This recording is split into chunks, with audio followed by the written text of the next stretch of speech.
माघी पूर्णिमा 12 तारीख को हो जाएगी। पूर्णिमा के दिन अगर आप शंकर भगवान को एक लोटा पानी अगर शिव को समर्पित कर रहे हो, श्वेत पुष्प को रखकर शंकर जी के ऊपर सफेद फूल को चढ़ाकर अगर एक लोटा जल भी एक पात्र जल भी शंकर को समर्पित कर रहे हो, तो ये लक्ष्मी के लिए ही तो कर रहे हो। और कौन सी लक्ष्मी? पूर्ण लक्ष्मी।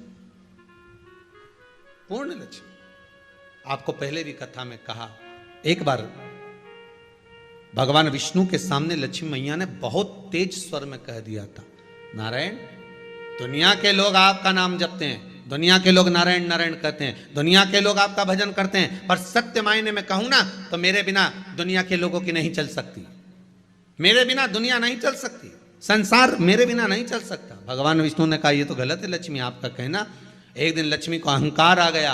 अहंकार के संबोधन जब माता लक्ष्मी करने लगी तो भगवान उसी समय पर भगवान विष्णु को क्रोध आ गया और भगवान विष्णु ने कह दिया, लक्ष्मी तू इतनी बड़ी बड़ी बात कहती है कि तेरे बिना नहीं रह सकती संसार।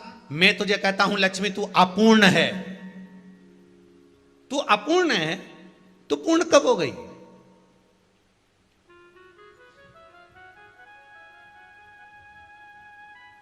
तेरी पूर्णता कहां हो गई?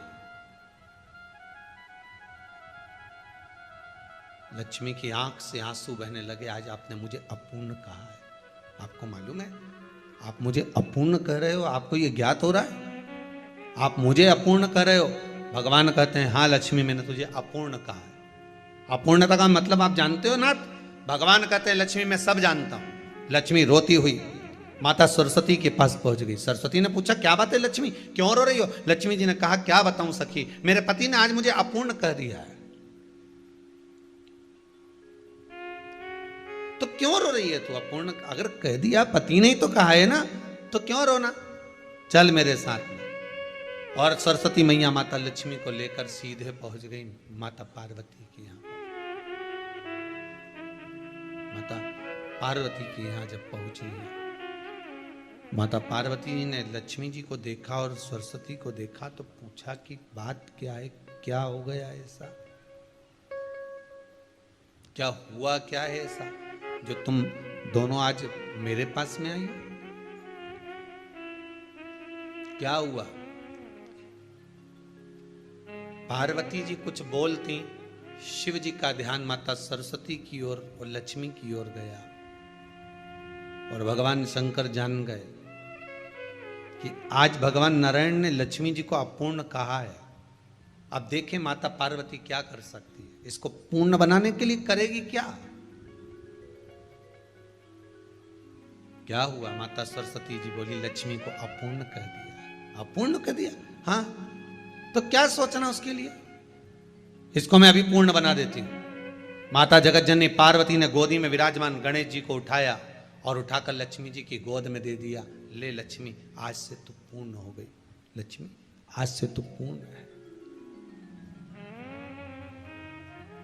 गोदी में जब तक संतान नहीं है तो नारी को लोग अपूर्ण समझते हैं, पर माता पार्वती जी ने संपूर्ण ब्रह्मांड में एक सिद्धता प्रदान कर दी कि अपने गोदी के लाल को, अपने गोदी के पुत्र को माता ने लक्ष्मी की गोद में देकर लक्ष्मी को पूर्ण बना दिया। वो दिन कौन सा था? पूर्णिमा का दिन था। पूर्णिमा के कितने व्रत होते हैं? बोलते जाओ जरा, जल्दी जल्दी बोलो। पूर्णिमा के नारियों को, स्त्रियों को अखंड सौभाग्य के लिए, जो नारी वैधव्य नहीं होना चाहती है उस नारी को पूर्णिमा के कितने व्रत करना चाहिए? जिस नारी के यहाँ संतान नहीं हो, औलाद नहीं हो, उसको पूर्णिमा के कितने व्रत करना चाहिए? जिस नारी का पुत्र, पति बहुत बीमारी से ग्रसित हो, लग रहा हो कि ये मेरा बेटा बहुत बड़ी बीमारी में घिरा हुआ है, तो नारी को कितने व्रत करना चाहिए? स्वयं भगवान कृष्ण ने माता यशोदा को द्वापर में भी बताया है कि पूर्णिमा के 32 व्रत होते हैं। कितने व्रत होते हैं? 32।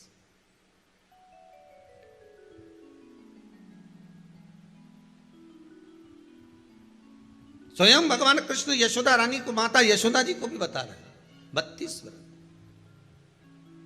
अब आपको किसी ने बता दिया होगा कि 8 कर लो, 7 कर लो, 6 कर लो, 12 कर लो, इसलिए आपने बोला कि 12 कर लीजिए, 32 कर लीजिए। अरे यहां तो द्वापर की कथा भी कहती है। यशोदा जी ने एक बार भगवान कृष्ण को रोक कर कह दिया, ए कन्हैया रुको। कन्हैया बोले, बोलो मां क्या बात है? कन्हैया जरा रुकिए, इधर आओ जरा। भगवान कृष्ण आए। हाँ मां बोलिए। किस जगह का प्रसंग है ये? जिस समय पर राधा रानी कुरुक्षेत्र में नंद बाबा और यशोदा जी को लेकर कुरुक्षेत्र के कुंड में, ब्रह्म सरोवर में स्नान कराने के लिए लेकर जाती है, ग्रहण का समय पर। और जब भगवान कृष्ण उस कुरुक्षेत्र के उस सरोवर में स्नान करने आते हैं, तब यशोदा जी ने अपने लाला से प्रश्न किया है, पूछा है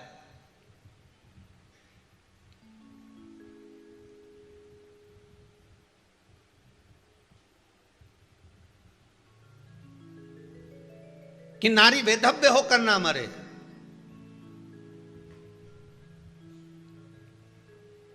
उसका पति कोई रोग से ग्रसित ना हो, उसका पुत्र किसी रोग में ना पड़े।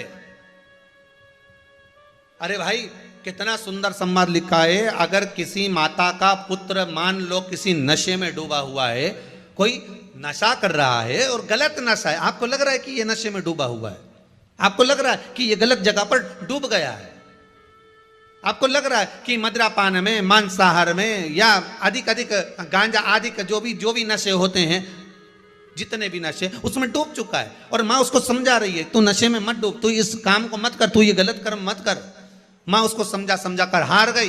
तो मेरा माताओं से निवेदन है, आप उसको समझाना बंद कर दो, एक काम करना प्रारंभ कर दीजिए। हमें जो शिव महापुराण के माध्यम से शास्त्र कह रहा है कि आप 32 पूर्णिमा के व्रत प्रारंभ कर दो।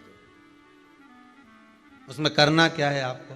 केवल जिस दिन व्रत रहे, रात्रि के समय पर कोई भी मीठा, कुछ भी सामग्री आप चंद्र की रोशनी में, चंद्र को अर्घ देने के बाद, पूजन करने के बाद उसको रखो, और वही सामग्री जो नशा कर रहा है उसको पूर्णिमा के दूसरे दिन उसको खिलाओ।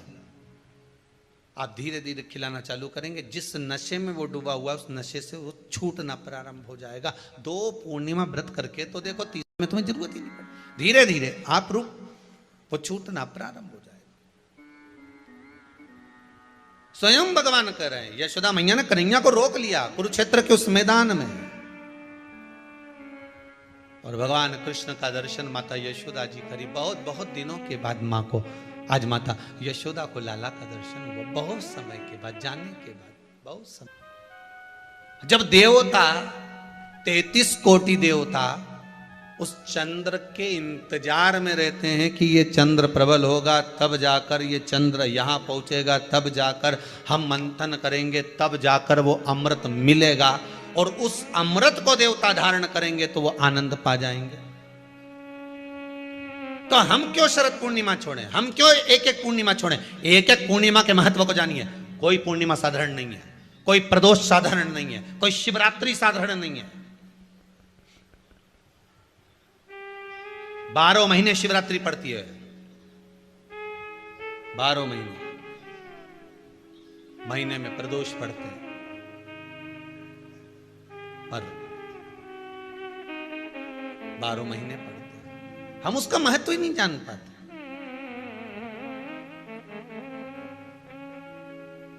कौन से प्रदोष पर क्या करना है, कौन सी पूर्णिमा को क्या धारण करना है, कौन सी शिवरात्रि पर। कई लोगों को तो यहां तक नहीं मालूम था कि भाई श्रावण के महीने में भी शिवरात्रि आती है। वो तो बस लोगों के कि शिवरात्रि का पूजन हुआ, तो उसका स्मरण क्यों छोड़े हम? अगर ये वेद और शास्त्र ब्राह्मणों को दिए गए हैं, ये वेद और शास्त्र विद्वज्जन को दिए गए हैं, तो इसका स्मरण होना चाहिए कि हम निकाल कर जनमानस तक ये चीज पहुंचाएं कि हमें इस दिन ये पूजन करना है, उसका स्मरण होना चाहिए।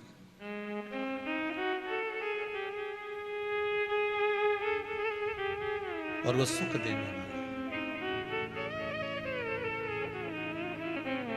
भगवान कृष्ण से यशोदा जी ने पूछा तो भगवान कृष्ण ने कहा, मां, पूर्णिमा का व्रत अगर नारी 32 पूर्णिमा धारण कर लेती है तो वो नारी बेधव्य होकर नहीं जाती।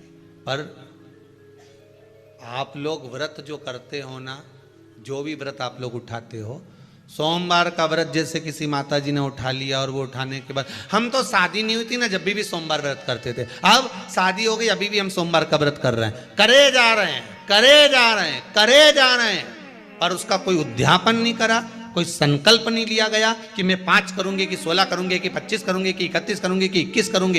इसलिए पूर्णिमा व्रत का विधान में कहा गया कि 32 पूर्णिमा का पहला संकल्प होना चाहिए। उसके बाद आपकी 32 पूरी हो जाए, फिर आप दूसरे और व्रत कर लो, फिर 32 कर लो, फिर 32 कर लो, पर उसमें पूर्णता का भाव।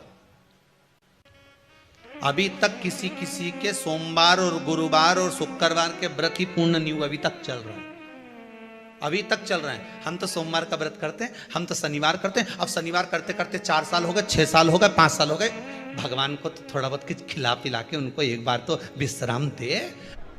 ये जितनी पूर्णिमा के व्रत हैं, जितने 12 महीने जो पूर्णिमा पड़ती है, पूनम पड़ती है, ये भले दुनिया के लोग कहते हैं कि ये भगवान राधा और कृष्ण से संबंध रखते हैं, राम जी से संबंध रखते हैं, राम और कृष्ण से संबंध रखते हैं, पर इनका यदि सही संबंध समझा जाए, इनके सही संबंध का यदि स्मरण करा जाए, इनके सही संबंधों का यदि वर्णन किया जाए, तो शिव और चंद्रमा के जो मिलन का केंद्र बिंदु है वही पूर्णिमा है। केवल एक पूर्णिमा वहीं तक नहीं रही कि भगवान कृष्ण और राधा जी ने रास किया, भगवान कृष्ण और राधा जी रास कर रहे हैं, केवल पूर्णिमा वहीं तक सीमित नहीं रही, केवल वहीं तक उसकी सीमितता नहीं है। एक बात ध्यान रखिएगा, यदि काया का रोग हो गया, मान लो शरीर कहीं से सफेद पड़ रहा है, कहीं से काला पड़ रहा है, शरीर में से खाल की फुकड़ी निकलना प्रारंभ हो गई हो, शरीर में काले काले चट्टे पड़ना चालू हो गए हों, या कोई विशेष रोग हो गया, कोई विशेष शरीर में रोग है, बीमारी है, काया बेकार हो रही है, तो सीधी सीधी बात शिव महापुराण की कथा कहती है, सुंदर आनंद में श्रवण कर कर आप अपने जीवन को, ये पूर्णिमा शिव महापुराण की कथा कर, पूर्णिमा आ रही है, कुछ नहीं करना, पीपल का एक पत्ता, उस पत्ते पर थोड़ा सा चावल, थोड़ा सा चावल, पूर्णिमा की रात्रि को अपने हाथ में लेकर, अपने नयनों से लगाकर, शरीर पर से स्वयं उतार कर उसको दरवाजे के पास रख दीजिए। पूर्णिमा की रात्रि को पूर्ण होने पर उस चावल को दूसरे दिन सूंघ कर बहते हुए पानी में डाल दीजिए। महाराज, कितने भी रोग से ग्रसित हो गए, पीपल का एक पत्ता 52,000 ब्राह्मण की साक्षी कराता है। महाराज बहुत ध्यान देना, पीपल के वृक्ष में स्वयं नारायण का, मेरे कृष्ण का वास है। स्वयं भगवान गीता के अंतर्गत कहते हैं कि मैं पीपल का वृक्ष हूं, नारायण उसी में बसते। 52,000 ब्राह्मणों का वासा एक पीपल के पत्ते में होता है। और आपको पहले भी कथा में कहा, गाय, ब्राह्मण, बहन, बेटी, ये सब काल का हरण करने वाले हो, काल को हरने वाले हो, रोग को मिटाइए। शिव का स्मरण करो। पूर्णिमा के दिन चावल का एक आखा दाना, आखा दाना जानते हो, पूरा खंडित चावल नहीं, कितना चावल, एक दाना चावल का शंकर भगवान के शिवलिंग पर समर्पित करिए। एक बेलपत्र जिसका डंडी का मुख अपनी ओर हो, जहां से चावल चढ़ाया है उस चावल के ऊपर अपनी कामना कर कर रख दीजिए और चंद्रमौली भगवान का स्मरण करिए। कौन से भगवान? शंकर भगवान का सर्वश्रेष्ठ सुंदर नाम है चंद्रमौली। चंद्रमौली भगवान का स्मरण करिए, अपनी कामना कर कर बेलपत्र समर्पित कर कर शिव जी पर एक लोटा पानी, एक जल पात्र समर्पित करो, कलश से जल चढ़ा दीजिए, नैनों में वो जल लगाकर अपनी कामना कर कर वापिस घर को आइए। अगली महिमा आएगी, जो कामना करी है मेरा चंद्रमौली भोलेनाथ उसे पूर्ण कर ही देगा। शिव उपासना के लिए जितनी 12 महीने में पूर्णिमा पड़ती है, एक एक पूर्णिमा का व्याख्यान वर्णन करेंगे। आज तो कथा का महत्तम दिवस है, पहला दिवस है, तो हम उसको महत्व समझें कि पूर्णिमा का महत्व क्या है, हम उसका महत्व समझें कि शंकर और चंद्र का रिश्ता क्या है, संबंध क्या है।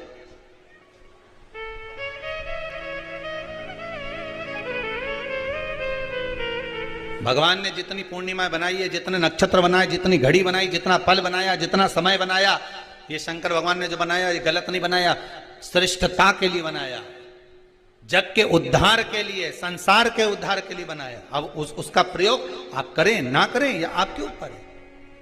आप उसका प्रयोग कर रहे हैं ना कर रहे हैं, आपके ऊपर, पर जो बनाया है मेरे भगवान।